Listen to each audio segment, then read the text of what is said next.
नमस्कार, आप देख रहे हैं कैपिटल टीवी का खास शो सबसे बड़ा सवाल। मैं हूं निश्चित दुबे। अखिलेश यादव टेंशन में हैं। संभल के सांसद जियाउर रहमान बर्क के पिता ममलुकुर रहमान बर्क ने 2027 विधानसभा चुनाव लड़ने का ऐलान कर दिया है। सपा के कई मुस्लिम नेता खुद ब खुद घोषणाएं कर रहे हैं, लेकिन पार्टी चुप है। अब यह सवाल उठ रहा है कि क्या कोई हिंदू नेता इस तरह की घोषणाएं कर दे, खुद को उम्मीदवार घोषित कर दे, तो उस पर अखिलेश एक्शन ले लेते हैं, लेकिन मुस्लिम नेताओं के सामने वो बेबस नजर आ रहे हैं। ऐसे में ये सबसे बड़ा सवाल उठता है कि मुस्लिम नेताओं की अनुशासनहीनता पर अखिलेश क्यों चुप हो जाते हैं। इस मुद्दे को आज समझेंगे। हमारे साथ कैपिटल टीवी के editor in chief doctor Manish Kumar हैं। बहुत बहुत स्वागत है सर आपका। धन्यवाद। क्या मुस्लिम नेताओं के सामने अखिलेश यादव घुटने टेक चुके हैं? देखिए, घुटना तो टेकना ही पड़ेगा, ये मजबूरी है। हिपोक्रेसी पॉलिटिक्स में ज्यादा दिन तक चलती नहीं है। भाई, आप खुद को समाजवादी बताते हैं, समाजवाद से आपका कोई लेना देना नहीं है ना। हेलीकॉप्टर से चलने वाले लोग, विदेश में ऐशो आराम की जिंदगी बिताने वाले लोग, कोविड में छिप जाने वाले लोग, उनका विचारधारा से कोई लेना देना नहीं है। वो तो पॉलिटिकल कैलकुलेशन पे ये पार्टी चलती है। MY टूट गया है, टूट रहा है, और इसलिए यादव तो इनके नाम से चले आएंगे, लेकिन कोई यादव नेता पार्टी लाइन से अलग, पार्टी से पहले कोई बात कह दे तो तुरंत उसको धड़ाक से बाहर भी निकाल देंगे। अभी देखिए मामला चल रहा है गगन यादव का। वो बोले कि किसी ने कान भर दिया तो उन्होंने हमें पार्टी से निकाल दिया। चाचा तक को नहीं छोड़ा, चाचा तक को नहीं छोड़ा पार्टी से बाहर। उनको अलग पार्टी बनाना पड़ा। क्यों?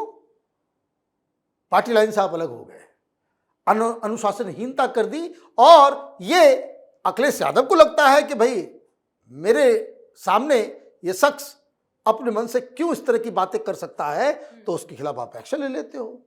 और जैसे ही कोई मुस्लिम नेता कुछ बोलता है, आप भीगी बिल्ली बन जाते हो, मिमियाने लगते हो, है ना। अब एक बात बताइए, ये संभल के भाई साहब, इन्होंने खुद ही डिक्लेयर कर दिया कि 2027 में मैं संभल से चुनाव लड़ूंगा।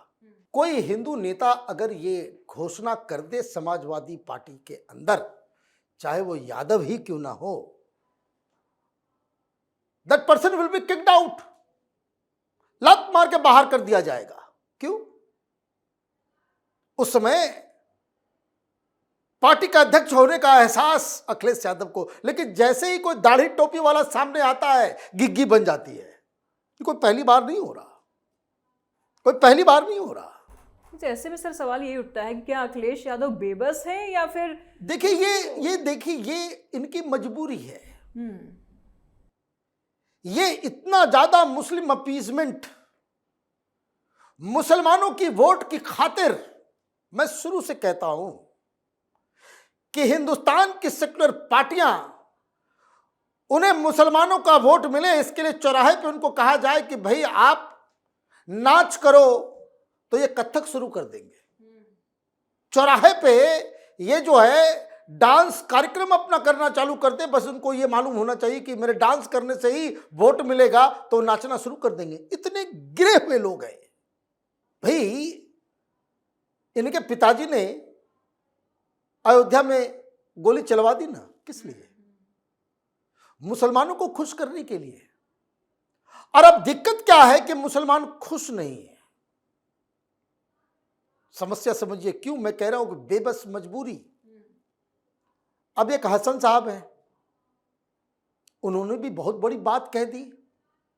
कोई दूसरा कह दिया होता, पार्टी से बाहर निकाल दिया गया होता। उसने कहा क्या कि भाई ओवैसी के साथ आपको गठबंधन करना चाहिए, है ना। ये हसन साहब तय करेंगे कि अखिलेश यादव तय करेंगे? अखिलेश यादव के लिए हसन साहब तय कर दे रहे हैं, पब्लिक में आकर के बयान दे रहे हैं। कठपुतली बन गए हैं अपनी पार्टी में। तो ये इसका मतलब ये है कि आपके ऊपर कोई लगाम ही नहीं है मुसलमानों के ऊपर। वो आपको नचाते हैं, आप नाचते हो। वो क्यों? हसन साहब के एक जानी दुश्मन है आजम खान, आजम खान ने कितनी बार ये कहा कि अखिलेश यादव ने धोखा दे दिया, हम हमारे को बचाने के लिए ढंग से लड़ाई नहीं लड़ी, कितनी बार कह दिया, कहा ना। फिर भी आप सर झुका के घुटने के बल आप उनसे मिलने गए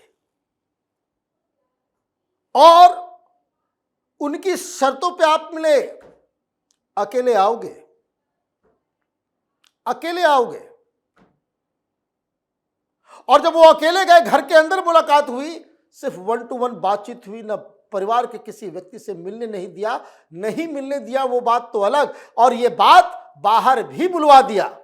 भाई वो अंदर गए, वो बाहर आए, अंदर उनको किसी से मिलने नहीं दिया गया, ये आजम खान की तरफ से ही तो बताया गया होगा ना।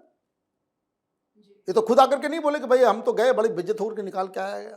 लेकिन उसके बाद से आपने देखा आजम खान अभी भी समाजवादी पार्टी में है। वो हर 2 दिन के बाद जो है वो लगातार मायावती की तारीफ कर रहे हैं, लेकिन वो बने हुए हैं। और गगन यादव कुछ बोलता है तो उसको तुरंत बाहर कर दिया जाता है। चाचा जी कुछ बोलते हैं तो बाहर कर दिया जाता है, कोई हिंदू है।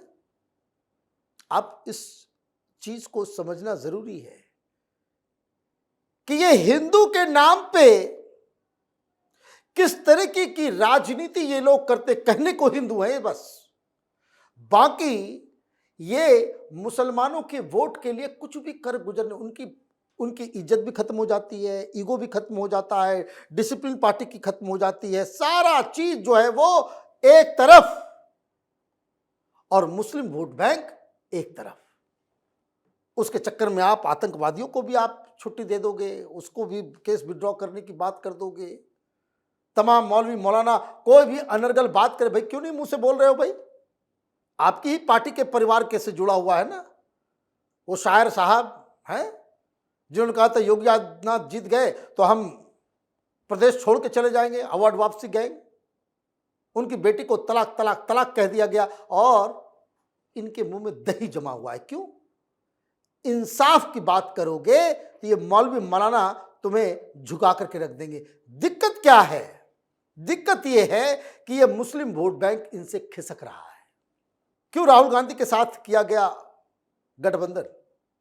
क्योंकि राहुल गांधी लोकसभा चुनाव से पहले अखिलेश यादव ने मुसलमानों के ऊपर एक सर्वे कराया। मालूम चला कि एक बहुत बड़ा चंक वो कांग्रेस पार्टी के साथ जा रहा है। इनको लगा ये तो पार्टी टूट जाए, फिर तो हम कहीं के नहीं रहेंगे।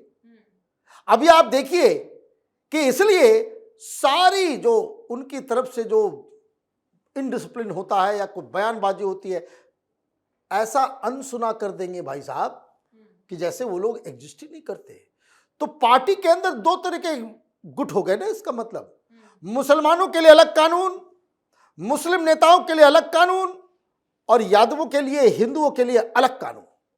ये हकीकत है और ये इसका जो डर है, इसका जो खौफ है। जिस तरह से ओवैसी जीत गए, आप देखिए डंडे मार दिया बिहार के अंदर, तेजस्वी यादव धड़ाम से गिर गए। अब उधर पश्चिम बंगाल के अंदर में भी कोई उस तरह की चीजें चल रही है। ममता बनर्जी क्यों वहां पे देवी दुर्गा का पूजा कर रही है, वहां पे मंदिर कॉम्प्लेक्स बना रही है, तो महाकाल की प्रतिमा बनाई जा रही है वहां पे, है ना, शिव जी की प्रतिमा बन रही है, दुनिया की सबसे बड़ी शायद। क्यों किया जा रहा है? क्योंकि उनको मालूम है कि हम मुसलमान जो है वो अब ये छिटक रहा है। ओवैसी की वजह से मुसलमान के अंदर भी अब सवाल पूछे जा रहे हैं, और इसीलिए ये मजबूरी है कि किसी तरीके से उनको साथ लेना, अदरवाइज हम खत्म हो जाएंगे। तो ये मैं समझ लीजिए कि ये कोई सेकुलरिज्म के नाम पे कोई गंगा जमनी तहजीब और देश के संविधान को बचाने के लिए ये सब नहीं है। ये धूर्त हैं। ये जो सेकुलर पार्टियां हैं, इनकी विचारधारा जो है वो धूर्तता है। और अगर पार्टी डिसिप्लिन, पार्टी का कानून, पार्टी में सारी चीजें एक जैसी होती तो हसन साहब से जो है सवाल पूछा जाता, उसको नोटिस दिया जाता कि भाई होते तुम कौन हो कि किससे अलायंस होगा। नहीं, वो कोई आपने कमेटी का हेड बना दिया है कि भाई अलायंस पार्टनर ढूंढने के लिए। ये बर्क साहब से सवाल पूछा जाता कि भाई आपको किसने कह दिया कि भाई आप चुनाव लड़ेंगे। और मैं आपको बता दूं, आज के वीडियो को याद रखिएगा, ये आदमी जिसने घोषणा की है कि संभल से मैं लड़ूंगा, तो वो लड़ेगा और समाजवादी पार्टी को, अखिलेश यादव को, उनको टिकट देना पड़ेगा। ये है इनकी असली मजबूरी। बहुत बहुत शुक्रिया सर तमाम जानकारियों के लिए। धन्यवाद। उत्तर प्रदेश की राजनीति में 2027 से पहले ही घमासान तेज हो चुका है। संभल सीट पर परिवार और पार्टी के हित टकराते दिख रहे हैं। अखिलेश यादव के लिए सियासी संतुलन की बड़ी परीक्षा है। वहीं चुनाव आयोग को लेकर उठे सवाल चुनावी माहौल को और गर्म कर रहे हैं। फिलहाल सबसे बड़ा सवाल में बस इतना ही। आगे की अपडेट के लिए देखते रहिए कैपिटल टीवी। नमस्कार।